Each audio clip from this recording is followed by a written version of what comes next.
Here's the intro. Hello everyone, welcome to Dane's Review Show. Well, as of this video, not too many months ago, Sony had announced that they would be shutting down the PSN on the PS3, PS Vita, and PSP, even though you can't connect to the internet by normal means on the PSP right now, but anyway. So naturally, this caused people to get Sony to change their mind, to put it lightly, and they decided not to shut it down for PS3 and PS Vita, but the PSP is still doomed. So obviously this means that you won't be able to buy any more PSP games from the PSN. For those of you who are watching in the future, after July of 2021, yes, portions like this will be aged poorly, whatever happens, so yeah. Anyway, to make a long story short, at some point back in like the late 2000s, early 2010s, game companies decided to start releasing games digitally that originally just had physical copies. Yes, it was a very different time back then, because these days it seems like whatever you can find physically, you can also find digitally. But while most game companies released a lot of their games digitally on those game systems, they didn't release every game digitally. And the PSP was obviously no exception, so finally getting to the point of the video, we're going to be taking a look at some games, just some games that were never released on the PlayStation Network at all. These are the games I'll be talking about today, just in case you don't want to watch the whole thing if there's no game you're interested in on this list. Ape Escape Academy, ATV Offroad Fury Blazin Trails, ATV Offroad Fury Pro, FlatOut Head-On, Frogger Helmet Chaos, Namco Museum Battle Collection, Pac-Man World 3, Tekken Dark Resurrection, and Tony Hawk's Underground 2 Remix. Obviously, these aren't all the ones that were not on the PSN, but these are the ones we'll be talking about today. Now, if you're living in another country and you say, hey, one or two of these is on the PlayStation Network, I'm talking about here in North America. So, without wasting any more time, let's get to it. I'll be going in alphabetical order, so starting things off, we have Ape Escape Academy. Ape Escape Academy! Yeah, the screen's in a bit of a weird place, but think of it like you're in a theater. That should be a good excuse, right? This is a party game, so we'll be seeing a bunch of mini games. And hey, what's here in Showcase? We got something new. Oh hey, look at that! I already unlocked a trophy of yeah. And hey, you get to customize your monkey, and by that I mean you get to choose one of 7 here, which I mean that's a big selection. More customization options would have been, you know, welcomed, but hey, I mean, I'm not complaining. I would explain the story, but why don't we just watch the first cutscene and let that explain things? I am Spectre. Welcome to Ape Academy. Here we make apes out of monkeys. You think you can surmount this hellish training?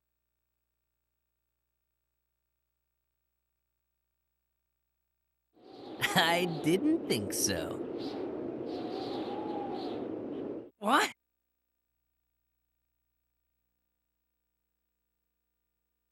No! Not yet! Comedy. A bit slow, but kind of extremely slow. But hey, comedy. Okay, you lazy apes, basic training! You basically train in this moment to get prepared for how the minigames will be. Well, at least to know where the right buttons are. It's a decent way to train you for the game ahead. And by the way, this is one of the bosses in Ape Escape 2. He is called Red, I think. The way you select a minigame is just like this, you press it at the right time type of thing on this tic-tac-toe thing. I mean, that's different. Now as for the mini-games themselves, the main point of the game, they're okay, for the most part. Some of these mini-games feel like they just last a few seconds, and you can lose a bit too easily. I mean, maybe I just suck at these, but some of these mini-games ask for a little too much, and like I said, you can lose too easily. And this tic-tac-toe setup really doesn't help, because once you get a scratch, they do give you an extra chance, but man, if you lose, you're starting all over. Anyway, I got to the blue monkey stage, I'm just going to call them stages, and some of the minigames are the same as in the red monkeys. Then I made it to the stage of the really creepy yellow monkey, where I still repeated so many. This kind of has a Crash Bash problem. Then I got to this quiz show thing where they asked me what HZ is a unit of. I'm 27 years old and I don't even know, and this game is rated E10. What the hell kind of 10-year-old is gonna know that answer? I eventually played this minigame again where I was given a second chance, and they asked me some easy questions at first. But this is a minigame where if you lose one question, you lose the whole game. So of course they had to ask me something that I didn't know. I don't know this stuff. If I was gonna play a learning game, I'd play a learning game, not this supposed to be fun minigame collection.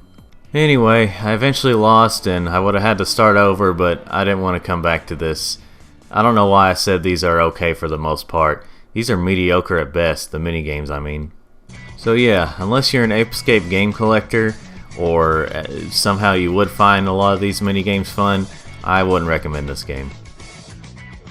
Now let's take a look at the ATV Offroad Fury games, starting out with Blazing Trails. And if you think that this artwork looks familiar, you might recognize it as the artwork for ATV Offroad Fury 3 on PS2, because this game is basically a portable version of that game. Great. I'm gonna have to turn down the music because of the good old YouTube and the music police. You know, I need to get a feel for this game again. Why don't we start out with some training? Welcome to the training course.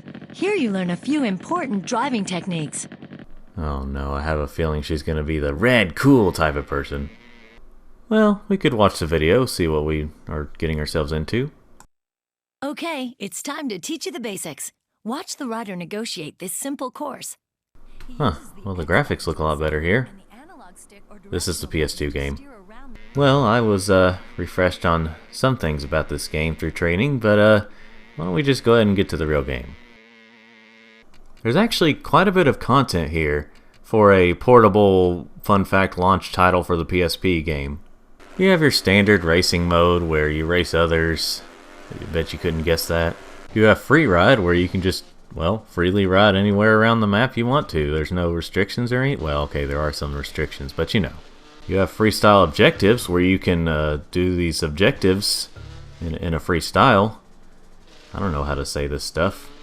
Why am I reviewing? Most of the non-free ride modes are there for unlocking things, but you could just also put in cheats and that would handle it. So I got all my stuff anyway. I mean, hey, I don't have time for all this. The game performs well enough for a launch title PSP game. Whenever you wreck, it goes to like single frames a second, but it's good enough whenever you're actually playing it. And the controls are good too. I'd highly recommend this for those who really like these types of games and ATV games in general. And if you really like ATV Offroad Fury 3, this is a pretty good option to take it on the go. So how about that ATV Offroad Fury Pro then? Well, where Blazin' Trails was basically Offroad Fury 3, Pro is basically Offroad Fury 4 minus the story mode. And unlike Blazin' Trails, I didn't use cheats to unlock everything in this game. So you won't see as much, but boy did this game have content.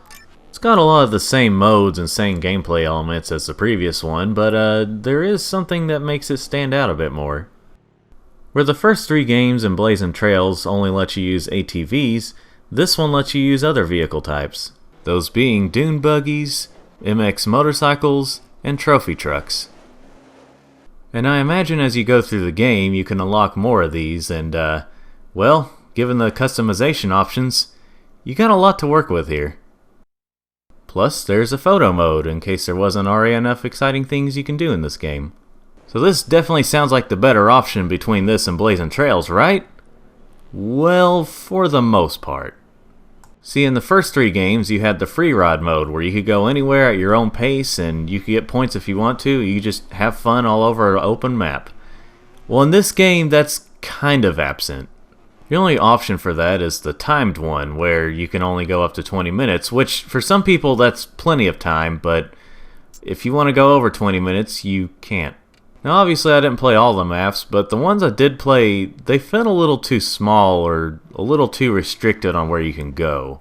Blazin' Trails in 3 kind of had this problem too, but this one seems a bit worse with that. Now I'm not at all trying to say that this game is bad because of that little issue, but Given that it's my favorite, the little issue is a little bit bigger for me. But again, it's not a bad game. Something I forgot to mention was in Blazin Trails was the track editor.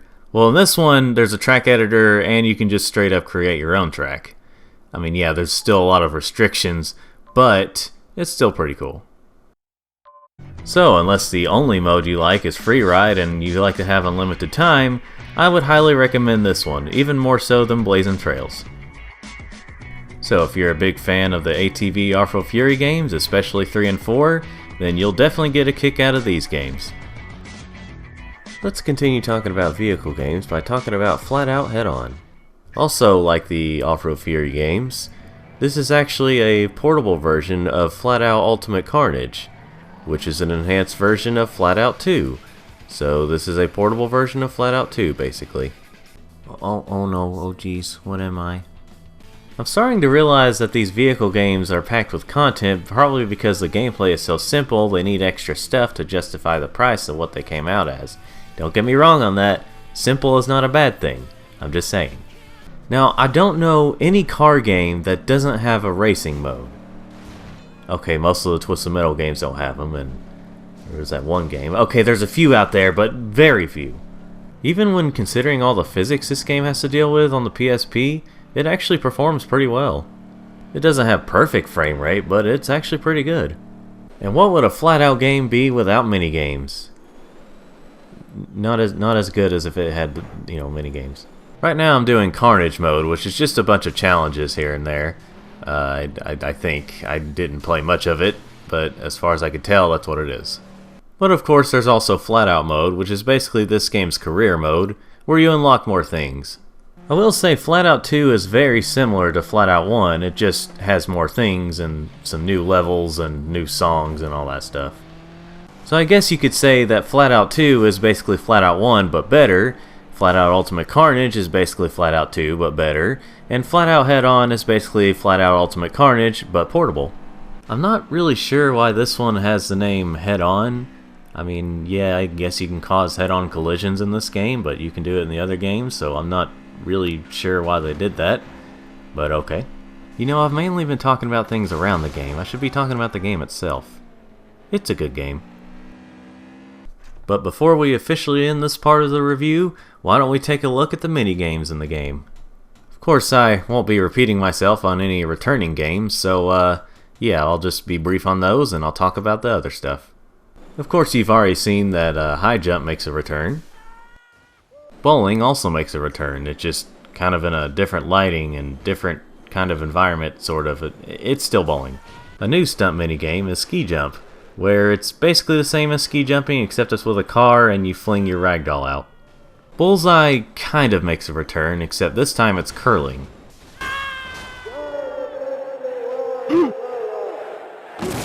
Yep, I have no clue what that announcer is saying. Another new minigame is stone skipping, which I really suck at because I just couldn't get used to how you have to do it. I went through a few burning rings of fire. I didn't do so well, but I definitely got better. But yeah, Rings of Fire is a new one, and it's pretty fun. Field Goal looks like it's going to be a complex game, but it's actually not all that hard. I didn't know you could just crash through these guys. I don't really understand cards all that much, at least not every type of card game, so I couldn't really do Royal Flush all that well, but I tried my best. Basketball is kind of a mix between basketball and skee-ball. Of course, with a ragdoll twist. Darts makes a return. That's the end of that sentence. Baseball's a little weird, but once you figure it out, it can be pretty fun. And lastly, we have soccer, which is kind of hard, and it really makes you want to kill this goalie right here. Which actually happens if you do it right.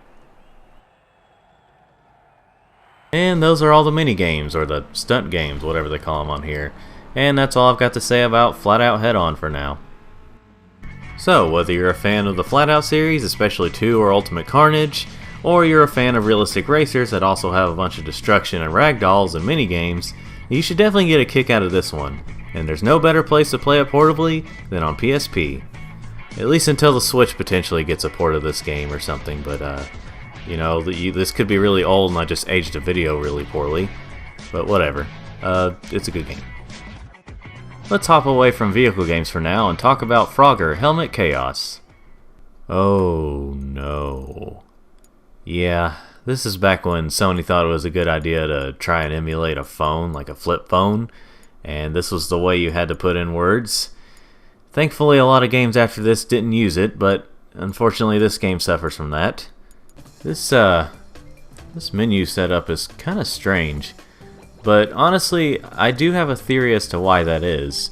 This game was also released on DS, and they probably focused more on that when it came to stuff like this. They probably didn't think of that far ahead about menus in the PSP version.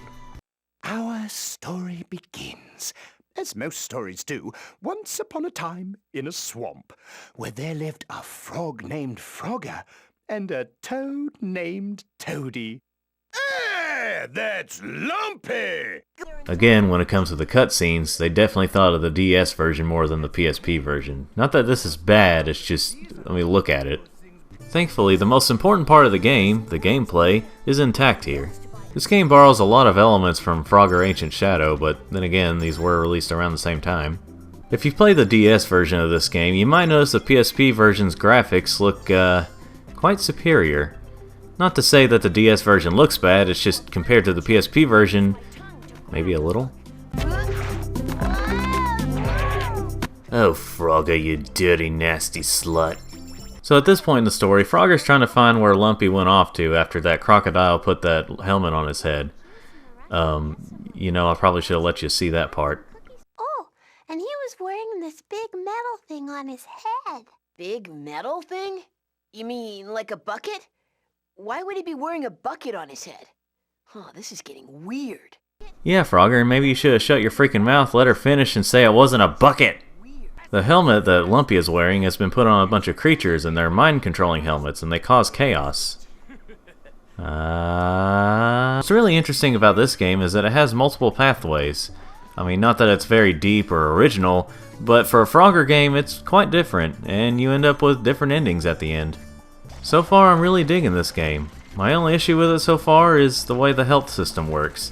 See, you technically only have one life, but you have multiple health bars. So I guess you could say your health bars are your lives, but you don't start back at a checkpoint or anything unless you fall down a pit or something. So basically, if you lose all your health, it's game over and you start back at the beginning of the level. This same issue is also in Frogger Ancient Shadow, but to be honest, it's handled a lot better in this game. After you finish certain levels, you can go to this caravan place where you can actually unlock some mini games and stuff. Or you can go back here and put in some passwords if you have Frogger Ancient Shadow on PS2. Or if you look it up online. Let's check out some of those mini games, and they're actually pretty good. One of the mini games is Classic Frogger in 3D on its side. Again, they thought more of the DS version. It's not unplayable on the PSP at all, it's just kind of awkward to hold it this way. And it's also kind of awkward to display it on a TV or whenever you're trying to capture footage. A lot of these multiplayer minigames are actually pretty fun. I play with bots, of course, but you know what I mean. They're not too short, and with the exception of this minigame, Gator Gotcha, they don't drag out too long either. There's also a minigame called Froggers, where you play basically a multiplayer version of the original Frogger, with a lot of changes. So it's like half like the original Frogger. And again, it'd be better played on DS. Other things you can unlock in this game are costumes and hats. I didn't unlock any for this recording, but there are some pretty interesting ones. If you're a fan of Frogger, you'll definitely get a kick out of this game. And if you are afraid that you might want to play the previous games before you play this one, if this ends up being your first time playing a Frogger game, don't worry, it's not heavily focused on talking about what happened in the previous events or anything. So, it's a good start.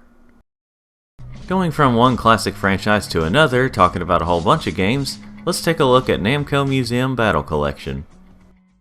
This game was made by Namco? No way! I've said it many times throughout this video, but I'll say it again. This game is packed with content. More specifically, packed with games. I mean, it is Namco Museum after all. But there are a lot of choices here. I'm going to be starting off with Pac-Man arrangement. Obviously, this is not quite the same Pac-Man arrangement from back in the day, This kind of feels more like a sequel to that, but they just still call it Pac-Man Arrangement. Of course the first stage is going to be like the original Pac-Man. I mean, what were you expecting? Something different? Like the original Pac-Man Arrangement did? But things do change up over time with each level. And similar to the original, when they show off a new mechanic, they'll show off a little video, and then you can use those. Unlike the original Pac-Man Arrangement, spoilers for that game, instead of having just one boss at the end, there's actually multiple bosses across these worlds. Obviously the first boss is going to be easy. All you have to do is get these power pellets to make sure that he explodes into a bunch of little blue ghosts so you can eat them. And he gets smaller in his red form, so yeah, just dodge him while he's red and eat him while he's multiple blue ghosts. What am I describing here? And that's basically Pac-Man Arrangement 2005, or 3D, or whatever you want to call it, to make it different from the original. Now, I didn't play through the whole thing for this recording, but I did play through the whole thing before, and it's a pretty fun game. Next up is Galaga Arrangement. This one's good too. I mean, I prefer Pac-Man, but this isn't a bad choice. This might be something they just changed over time, but I never really knew these ships were supposed to be bugs. And of course, you can pick up upgrades whenever you let the ships capture your ship, but this time around it looks different, obviously. What's different about this one from the 3D Pac-Man Arrangement is the fact that the characters are 2D, or at least your ship is 2D. But what is the same is the fact that you eventually get to a boss level and then move on to other worlds, or I guess other parts of space, you could say. But yeah, this one's pretty good. So how about that new Rally X arrangement? Well, something about the way it controls is a bit weird. I mean, I don't know how to describe it. Like, yeah, it controls very similarly to the original new Rally X and the original Rally X, but something about it feels different enough to notice. Not necessarily in a good way. Like, it doesn't control badly by any means, but it just feels weird. But even with that, the game is fine. I mean, it's probably my least favorite out of the 4 arrangement games on here, but I still enjoyed it. It's not bad. I didn't really stick around long enough to see if there was a boss. I got to stage 5 and I didn't see a boss, and that was, well, the stages where in Galaga and Pac-Man there was a boss, so I guess it's a bit different here. And finally, we have Dig Dug arrangement.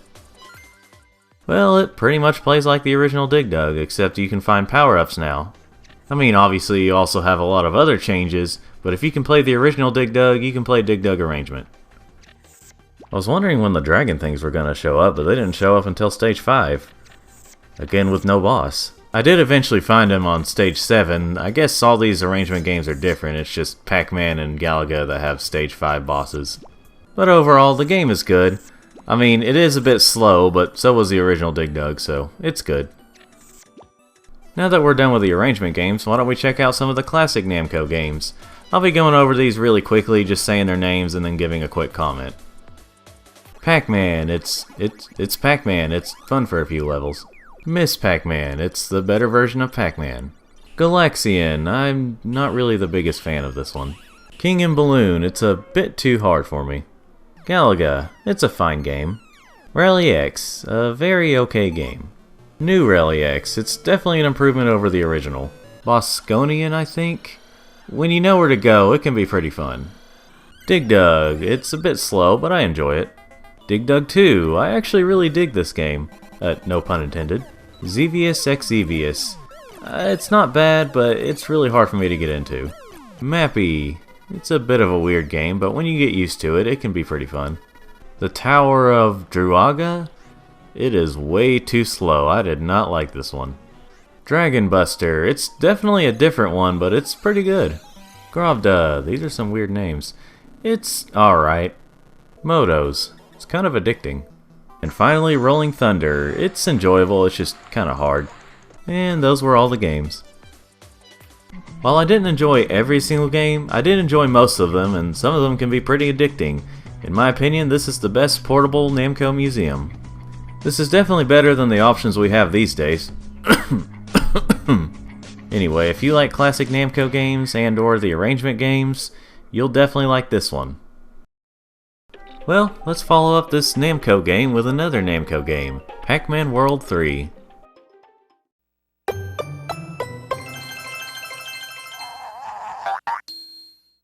That little scene was also in Pac-Man World 2.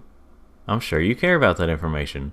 I'm going to try to be a little more brief on this game, considering I haven't covered Pac-Man World 1 or 2 yet, so I just want to save it for a potential future review. So while I'd like to show off this cutscene, I think I'll just save it again for another potential review. It smells really bad in here. Really? Oh, you're down there. Ew. If you've played the first 2 Pac-Man World games, you'll be somewhat familiar with the controls, but this is a very different game from those games. This one definitely has less platforming, at least compared to the previous 2. I mean, don't get me wrong, there's some pretty cool platforming moments, but there's also a lot of combat moments, so it's kind of a mix between the 2.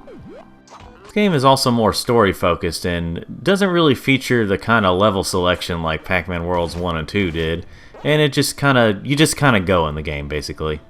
The levels are definitely more open, but it's still a very linear game. It's just you might have to go around finding a switch or a button or something to put something into place so you can continue the level. Uh-oh. I'm detecting a rise in energy in your sector, Pac-Man. Details of my sector's energy should be between me and Miss Pac. Thank you very much. Please, Pac-Man. Rated E for everyone. Enjoy, kids. This game has a really bizarre mix between being more comedic and being more dark. It's edgier in terms of like how the enemies look, how the environments look, and things like that, but then when the dialogue happens, it's like more comedic. It's not even dark humor, it's just, I don't know. In terms of the performance of the PSP version, it seems to run just fine. I mean, yeah, it's downgraded from the console versions, and whenever there's a lot going on, it does dip in frame rate, but you get used to it. This is definitely a good port for being portable. In terms of extra content, there are some things. You have these collectible cards that seem to be in a lot of these mid-2000s games. It should be obvious, the original Pac-Man is on here. It was the 25th anniversary of the game after all. You have this cool little timeline thingy where you can get information on different Pac-Man games from over the years. They have a trailer for Pac-Man World Rally, which is another PSP game that never came to the PlayStation Network, but I didn't have that one, so that's why I'm not showing it off. You can just see it here, I guess. And there's even an interview with the creator of Pac-Man. If you only know English, you're gonna have to read the subtitles. And that's all I've got to say about this game for now. I know I didn't say much about this game, but if you know about this game and you want to take it on the go, this is a good way to do it. Up next is another Namco game, in the form of Tekken Dark Resurrection. This is the last Namco game for the day though. And just in case you had that curious question in your head, yes, this is yet another portable version of a console game. This is the PSP version of Tekken 5, and I guess the PSP version of Tekken 5 Dark Resurrection. You know. This is yet another game where it has simple-ish gameplay and a lot of content. And I'll go ahead and say this, yes, you can customize your characters when you unlock stuff.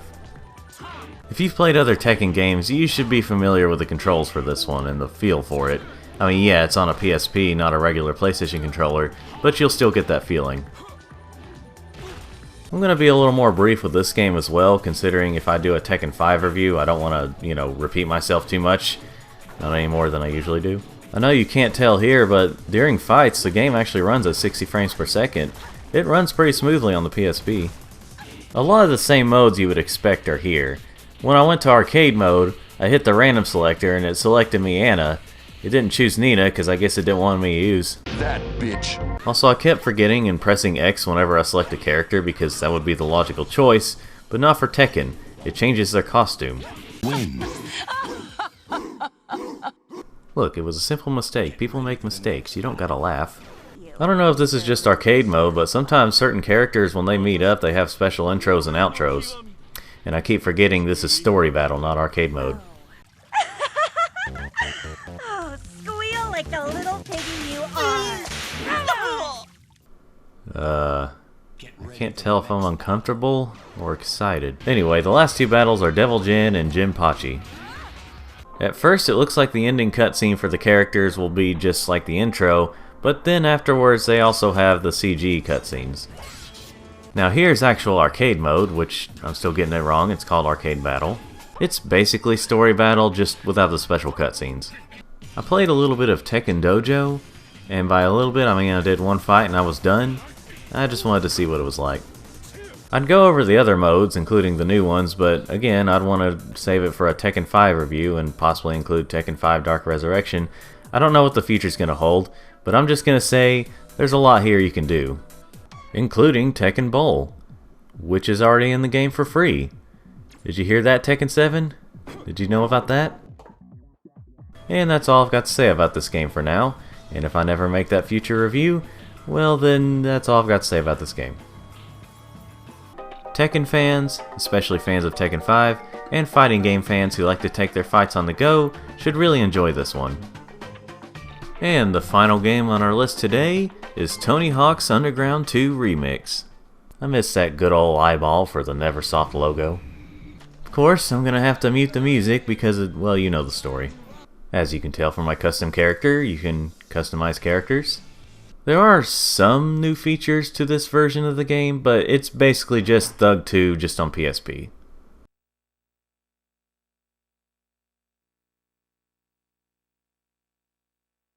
Wait a minute. Where's the voice acting? Is my disc messed up? My UMD? Oh my gosh, I know what this is. Because I muted the music, it mutes the voices too. I hate when games do stuff like that. So I quit story mode and just moved on to the regular stuff. I'm not really all that great at these Tony Hawk games, but I like playing them anyway. I just screw around because I like being myself. And look at what made a return, the warehouse level from the original Tony Hawk. It's actually made more appearances than I thought.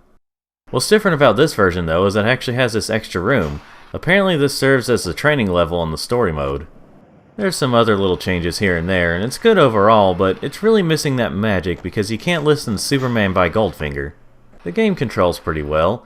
I mean, if you've played almost any other Tony Hawk game, then you should be familiar with how it controls here. One extra feature that's really hilarious on here is that if you bail, you can get your character to break the board in some way if you press triangle enough. I really don't have that much more to say about this game. I mean, it's Tony Hawk Underground 2 just on PSP. Now, I'm not trying to say this in a negative way, but if you've got the basic controls down for one Tony Hawk game, then you've got the basic controls down for a lot of these games. Of course, all these games have their differences that make them unique, it's just the basic stuff is the same. Well, that was even more brief than the ones I was purposely being brief on, but it is a really good game, and if you like Tony Hawk's Underground 2 or a lot of other Tony Hawk games, you should like this one too. And that wraps things up for today. Obviously, like I said, these aren't all the games that were never released digitally, but these are the ones I have. It's a shame they were never released on the PSN, but it would have been even more of a shame if they were only released on PSN, because then they'd go away forever, unless you have an emulator. Hope you enjoyed this video. I know it was a little bit of a long one, and these videos can kind of vary in how long they are, but still, hope you enjoyed it. Like it if you liked this video, and subscribe if you want to see more of these or any other types of videos, and thanks for watching.